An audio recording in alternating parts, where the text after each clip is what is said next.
Eh bien, bonjour à toutes et à tous.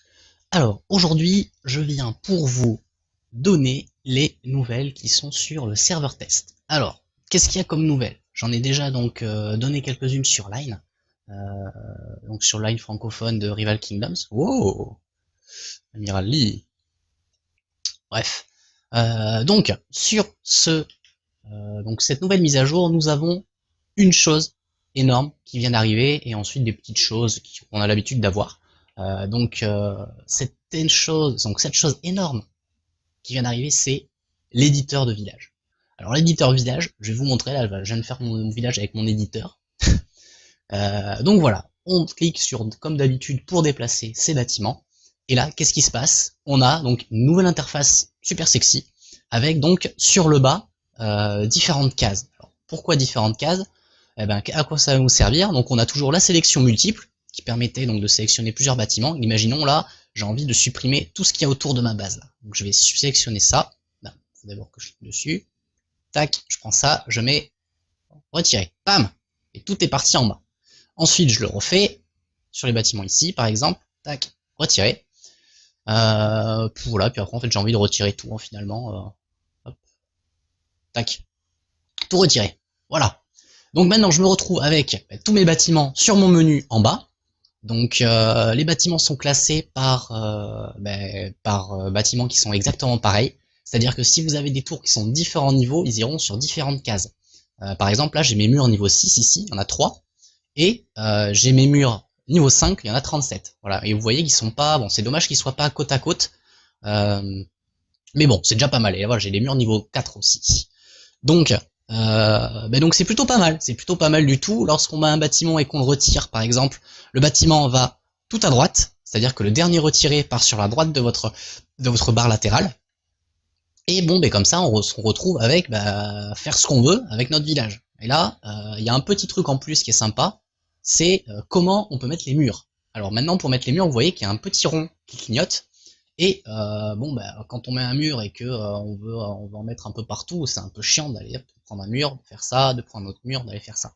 Là, ce qu'on nous propose, c'est que lorsque on a mis un mur, hop, je vais pas améliorer, je veux retirer.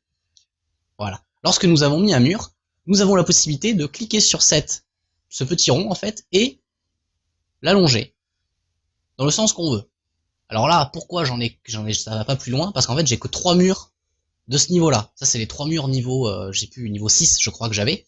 C'est pour ça qu'il y en a que 3 qui s'étendent. Si je veux prendre un niveau 5, hop, je vais me mettre ici, tac. Et là, j'ai mon petit rond, et là, je fais ce que je veux. Par contre, c'est dans une seule direction. C'est-à-dire que je peux pas aller ici, puis après à droite. Il faut aller ici, puis après aller à droite, puis après aller ici, tac. Et vous avez vu, à la vitesse à laquelle on fait maintenant nos murs, c'est formidable. Hop, voilà, tac.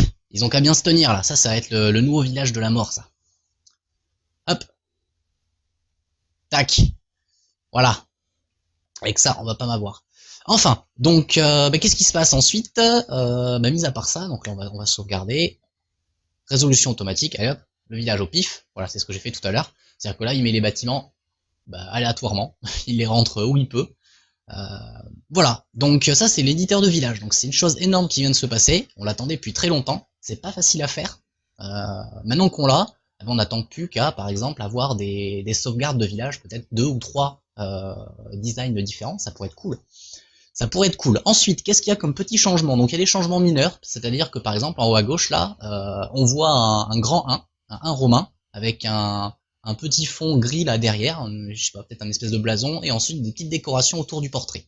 Alors, je ne sais pas pourquoi exactement ça fait ça, mais en gros, vous voyez le petit 1 sur quasiment tout le monde. Et il y a des décors différents en fonction des personnes. Alors je ne sais pas exactement les choses qui se passent pour les décors, voilà. Je sais pas, peut-être que c'est en fonction des dons dans le royaume, peut-être que je ne sais pas. Je ne sais pas trop. Il y a des 1 pour tout le monde, donc apparemment il y a que ça. Je sais pas pourquoi à quoi ça sert vu qu'il y a que des 1. Peut-être que c'est encore en période de test.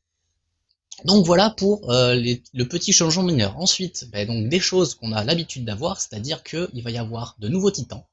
Alors les titans, je n'ai pas leur pouvoir tout de suite, mais je vais essayer de vous trouver ça.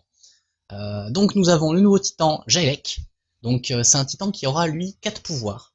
C'est-à-dire qu'il y aura le pouvoir de la tour de titan, 2 pouvoirs à 5 points de mana je crois, un pouvoir à 10 et un pouvoir à 15. Voilà, donc un titan de foudre.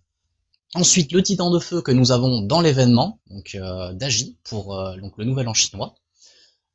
Ensuite, nous avons aussi un titan de glace. Non, il n'y a pas de titan de glace, c'est des titans nature. Donc, ah non, si voilà, titan de glace, Wukong, je le disais bien. Donc nous avons un titan de glace nommé Wukong. Donc c'est un singe avec donc les pouvoirs, il est supérieur aussi, ils sont tous supérieurs quasiment. Et nous avons un titan de nature, même 2 titans de nature. Donc il y a Leanan ou Leanan Side, débloqué via un événement aussi. Ils sont tous débloquables via des événements. Si on regarde Wukong, c'est aussi via un événement. Si t'étais d'Agi, c'était un événement aussi. Et Kiss Wild Talon, qui est aussi débloqué via un événement. Voilà. Qui est encore supérieur. Donc nous avons plein de petits titans supérieurs. J'imagine qu'il va y avoir des objets pour les améliorer en rare, en épique ou en légendaire. Évidemment. Hein. Et puis ensuite, nous avons un dernier titan de mort. Donc il y a toujours là Jiangxi, qui est là depuis un petit moment mais qui n'est pas encore sorti, donc développé aussi via un événement. Et le dernier titan qui est donc Viki, lui aussi via un événement. Alors là, il y a pas mal d'événements à venir, on sent qu'à chaque événement il y aura un petit titan à débloquer, qui sera donc supérieur, et peut-être que plus tard, voilà, il y aura des objets pour les améliorer au niveau de leur rareté. Donc, c'est tout ce qu'il y avait au niveau des titans, et maintenant, il y a aussi une nouvelle épreuve des titans. Alors, voilà, on va cliquer dessus. Donc cette nouvelle épreuve, c'est sur les traces d'Artémis. Donc Artémis, voilà, donc avec un arc. On suppose que dedans, il y aura sûrement Kestra, avec un arc. Je ne vois pas d'autres personnages avec un arc. Donc sur les traces d'Artémis, élevez chacun de ces titans au niveau 25. Voilà. Alors je pense qu'ils se sont trompés à ces titans. Bon, c'est une traduction de voilà, c'est un peu sur le côté. Et donc on a comme récompense Artémis. Donc une nouvelle récompense. Artémis, c'est utilisé donc pour augmenter la rareté de Kestra. Augmente d'un niveau pour un maximum de légendaire. Alors qu'est-ce que ça veut dire? Augmente d'un niveau, ça veut dire que ça peut passer un niveau donc de Kestra. C'est pour Kestra seulement. Un niveau c'est supérieur à rare. C'est rare à épique et épique à légendaire. C'est-à-dire que pour monter Kestra légendaire, il vous faudra 3 objets, donc 3 Artémis. C'est-à-dire qu'il faudra un pour le passer en rare, un pour le passer en épique, un pour légendaire. Voilà, ça c'est un niveau.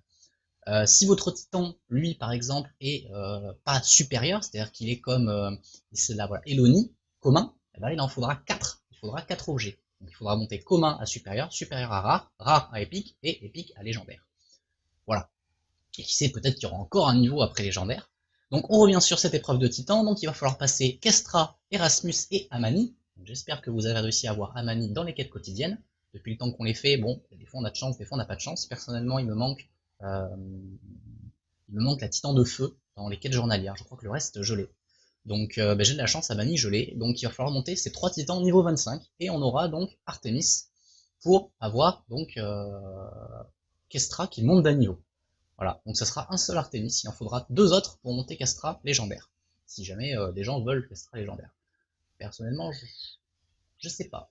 Kestra, pour l'instant, en tant que tel, je la sens pas trop. Il y aura aussi donc d'autres changements. Alors d'autres changements, c'est-à-dire, je n'ai pas tous les titans ici pour vous montrer les différents changements. Je sais qu'il y a certains pouvoirs qui vont être modifiés pour que ça soit un peu plus sympa. Je crois qu'il y a Yalenati qui voilà, invoque 6 morts vivants. Alors je crois que c'était 4 morts vivants avant, elle invoque 6 morts vivants maintenant, voilà, donc faites regardez bien les pouvoirs de vos titans, il y a sûrement des pouvoirs qui vont être modifiés. Donc eh bien c'est tout pour cette vidéo, moi j'espère qu'elle vous a plu, et je vous dis à bientôt pour la prochaine.